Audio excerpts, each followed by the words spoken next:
और यदि कांग्रेस पार्टी को अवसर मिलेगा देश में तो हम ये पक्की भर्ती दोबारा शुरू कराएंगे। देश की फौज पे जो गौरव था उसको दोबारा बनाएंगे और इन 1.5 लाख नौजवानों को भी नियुक्ति फौज में दिलाएंगे। और दुष्परिणाम सामने आए, ये पहले पता था कि बिना पेंशन के वापस आ जाएगा। प्रधानमंत्री जी ने रेवाड़ी में हरियाणा में आकर 2014 का अपना चुनाव प्रचार का अभियान शुरू किया था और कहा था 1 रैंक 1 पेंशन हम देंगे, नो रैंक नो पेंशन। बिना पेंशन के वापस आ गया। जय हिंद, नमस्कार, वेलकम टू सैनिक समाचार। भारतीय सेना में रेगुलर सैनिकों की भर्ती पर रोक लगाकर लाई गई अग्निपथ स्कीम पर विपक्ष ने एक बार फिर सरकार पर तीखा हमला किया है और यह वादा किया है कि यदि कांग्रेस की सरकार आती है तो एक बार फिर पक्की भर्ती शुरू हो जाएगी। साथ ही कांग्रेस के प्रवक्ता ने 1 रैंक 1 पेंशन पर भी सरकार को घेरा। देखें क्या क्या कहा। जैसा कि अभी आपको हमारे साथी सचिन जी ने बताया अग्निपथ योजना के बारे में, हमारी क्या कांग्रेस पार्टी का क्या स्टैंड रहा है। शुरू से हमारी मांग रही है कि इसको वापस लिया जाए और पक्की भर्ती शुरू की जाए। और दूसरा, कोविड के दौरान और उससे पहले कई भर्तियां ऐसी थी जो पूरी हो चुकी थी, पूर्ण फौज की भर्तियां। 1.5 लाख नौजवानों को फौज में भर्ती किया गया था। उनका फिजिकल, सारी वेरिफिकेशन टेस्ट सब कुछ पूरा हो चुका था। ज्वाइनिंग शेष बाकी थी। लेकिन जब ये अग्निपथ योजना आई तो वो 1.5 लाख जो पक्की भर्ती में सरकार द्वारा चयनित नौजवान थे, उनकी ज्वाइनिंग पे प्रश्न चिन्ह लग गया और आज तक वो दर दर की ठोकरें खा रहे हैं। जंतर मंतर पे धरना बहुत लंबे समय से चल रहा है। मैं स्वयं कई बार उस धरने में गया हूँ। 1.5 लाख ऐसे बच्चे हैं। ये हमारे कांग्रेस पार्टी के पूर्व अध्यक्ष राहुल गांधी जी से मिले और राहुल गांधी जी ने तुरंत इनकी बात को अच्छी तरीके से उठाने का काम किया और कांग्रेस पार्टी तभी से हम इनकी बात को देश की सरकार के सामने हम लोग रख रहे हैं।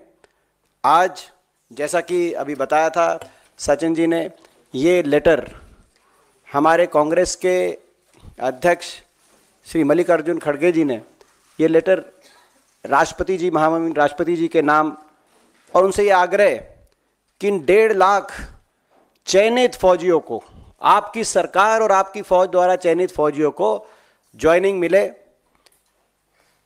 और हम इनके संघर्ष में इनके साथ हैं। और जब तक इनकी ज्वाइनिंग नहीं होगी ये लड़ाई हम लड़ने का काम करेंगे।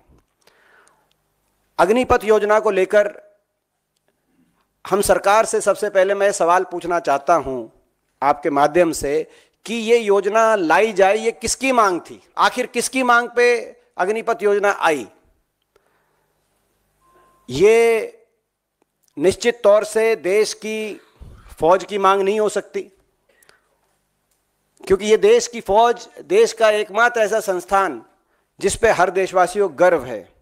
देश के गौरवमय इतिहास में पार्टियां सरकारों में अंदर बाहर होती हैं, सत्ता में कोई रहता है कोई नहीं रहता, लेकिन देश की फौज एक ऐसी हमारी जिसने हमेशा देश के तिरंगा को ऊपर रखने का काम किया। चाहे वो 1971 की पाकिस्तान के साथ युद्ध हो, इंदिरा जी प्रधानमंत्री थी, लेकिन हमारी देश की फौज, भारतवर्ष की जीत हुई, पाकिस्तान के 2 टुकड़े हुए। और चाहे वो करगिल का युद्ध हो जिसमें पाकिस्तान के शीश को झुकाने का हमने काम किया हो, चाहे उस समय प्रधानमंत्री वाजपेयी जी हो, सरकार में कौन सी पार्टी रहती है उसके से ऊपर ये फौज थी। ये राजनीतिक बातों से ऊपर हमारी देश की फौज हमेशा रही है और देश को हमेशा अपनी फौज पे गौरव रहा है। और देश तो फौज में बदलाव की जरूरत क्यों आई, मैं सरकार से पूछना चाहता हूं।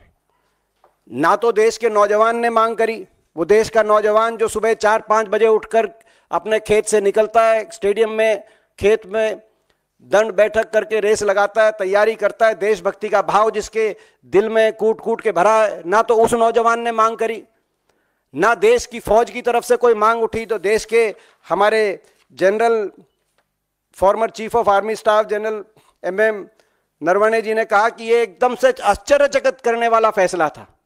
ना किसी राजनीतिक दल ने मांग करी। मैं सवाल पूछना चाहता हूं, ना घोषणा पत्र में था किसी राजनीतिक दल के, ना इतने वर्षों में मांग आई कि देश की फौज की चयन प्रक्रिया बदली जाए। जिस फौज पे हमें गर्व था, जिस फौज ने बार बार दुश्मन को का शीश झुकाने का काम किया था, हमेशा हमारे झंडे तिरंगे को ऊंचा रखने का काम किया था, उसकी भर्ती प्रक्रिया बदली जाए। हम सरकार से पूछना चाहते हैं, ये ऐसा फैसला आपने क्यों लिया? और इस फैसले के अब दुष्परिणाम देश के सामने आने लगे। पहला दुष्परिणाम, जैसा कि हमने आपत्ति इस पे करी कि 4 साल के बाद बिना पेंशन घर वापस आ जाएगा, तो कहां जाएगा? जिस पर कैलाश विजयवर्गीय जी का बयान आया कि ऐसे नौजवानों को भाजपा कार्यालय के द्वार पे चौकीदार की हम नौकरी देंगे।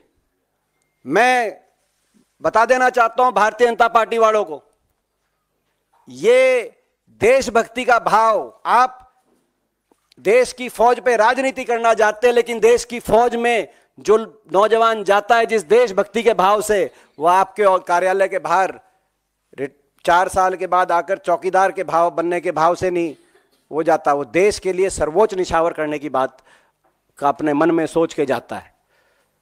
हमने कहा कि 4 साल बाद क्या होगा, और दुष्परिणाम सामने आए। ये पहले पता था कि बिना पेंशन के वापस आ जाएगा। प्रधानमंत्री जी ने रेवाड़ी में, हरियाणा में आकर 2014 का अपना चुनाव प्रचार का अभियान शुरू किया था और कहा था 1 रैंक 1 पेंशन हम देंगे। नो रैंक नो पेंशन, बिना पेंशन के वापस आ गया। लेकिन उसके साथ साथ दुष्परिणाम, अभी शहीद में फर्क नहीं किया जाता, दुश्मन की गोली में फर्क नहीं किया जाता, और जो जवान अपनी छाती अड़ाए दुश्मन की गोली के आगे, उसकी छाती में फर्क नहीं हो सकता। लेकिन इनने कर दिया। अग्निवीर को शहीद का दर्जा नहीं मिलेगा, पेंशन नहीं मिलेगी जो शहीद होगा अग्निवीर, ग्रेजुएटी नहीं, मेडिकल जो है मेडिकल फैसिलिटीज पे आश्रित पत्नी बच्चे माता पिता को नहीं मिलेगी, कैंटीन फैसिलिटी नहीं मिलेगी, रिटायरमेंट के बाद ग्रेजुएटी नहीं मिलेगी, मेडिकल फैसिलिटीज नहीं मिलेंगी, पेंशन नहीं मिलेगी, कैंटीन फैसिलिटी नहीं मिलेगी, पूर्व सैनिक का दर्जा पूर्णतः नहीं मिलेगा, और इस सर्विस के दौरान डियरनेस अलाउंस नहीं मिलेगा, केवल लमसम तनख्वाह मिलेगी, यानी कि कॉन्ट्रैक्चुअल। लमसम तनख्वाह का मतलब यह है कि भाई ये कॉन्ट्रैक्चुअल फौज की मांग कहां से आई, हमारा मानना है ये हमारी मांग है, सरकार जवाब दे।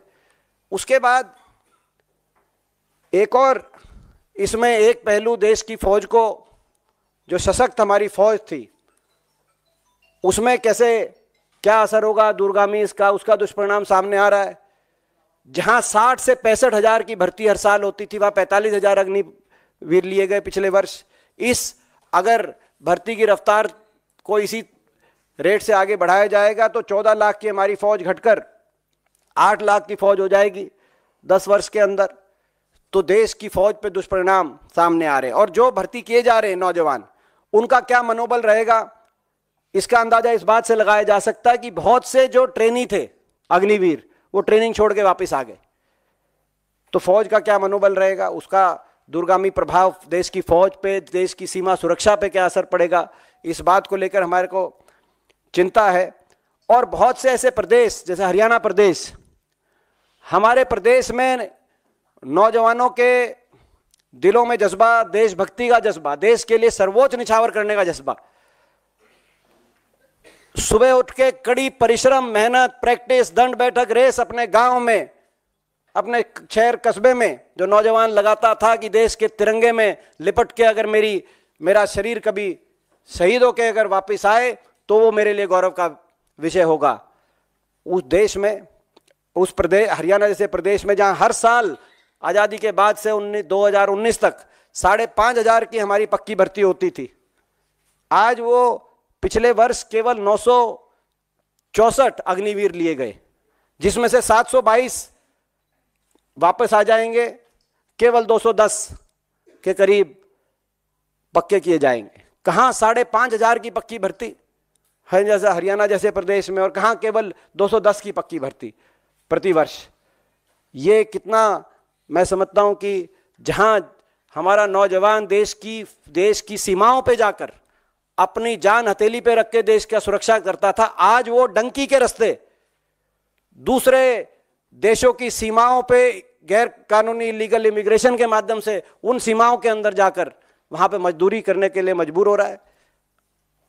देश में सबसे ज्यादा बेरोजगारी हो गई हरियाणा में, कहीं अपराध की बात आ रही है। तो स्थिति है, तो आज नौजवान की रुचि कम हुई, कोचिंग सेंटर बंद हो गए। हरियाणा, राजस्थान, उत्तराखंड, हिमाचल जैसे प्रदेशों में कोचिंग सेंटर जो फौज के होते थे, बड़े बड़े कोचिंग सेंटर बंद हो गए। तो रुचि कम हुई नौजवान की, उसके लिए कौन जिम्मेदार है? जो भेद किया जा रहा है अग्निवीरों में और जो पक्की भर्ती किए गए उसके लिए कौन जिम्मेदार है? फौज की जो कमी आई उसके लिए कौन जिम्मेदार है? देश की रक्षा सुरक्षा के लिए ये जो बात हुई इसके लिए कौन जिम्मेदार है? मैं समझता हूं कि फौज पे राजनीति कर कर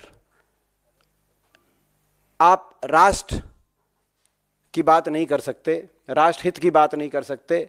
फौज को अगर कोई फैसला आपका फौज को कमजोर करने का काम करता है तो आप राष्ट्रभक्त या देशभक्त होने की अपनी बात नहीं कह सकते। और इसीलिए हमारी मांग है अग्निपथ योजना वापस ली जाए, पक्की भर्ती दोबारा से शुरू की जाए और इन 1.5 लाख जो भर्ती के तहत नौजवान भर्ती किए गए थे भारतीय सेना द्वारा, जिनको ज्वाइनिंग नहीं मिली, इनको तुरंत ज्वाइनिंग मिले। इन दोनों मांगों को लेकर कांग्रेस पार्टी संघर्षरत है। हमने राहुल गांधी जी के नेतृत्व में एक जय जवान अभियान कांग्रेस पार्टी ने उसका बिगुल फूंका है, जिसकी गूंज देश के कोने कोने में सुनाई दे रही है, आने वाले समय में और सुनाई देगी। और इस संघर्ष के रास्ते पे हम रहेंगे और यदि कांग्रेस पार्टी को अवसर मिलेगा देश में तो हम ये पक्की भर्ती दोबारा शुरू कराएंगे, देश की फौज पे जो गौरव था उसको दोबारा बनाएंगे और इन 1.5 लाख नौजवानों को भी नियुक्ति फौज में दिलाएंगे। For more updates subscribe to our channel and enjoy watching the videos.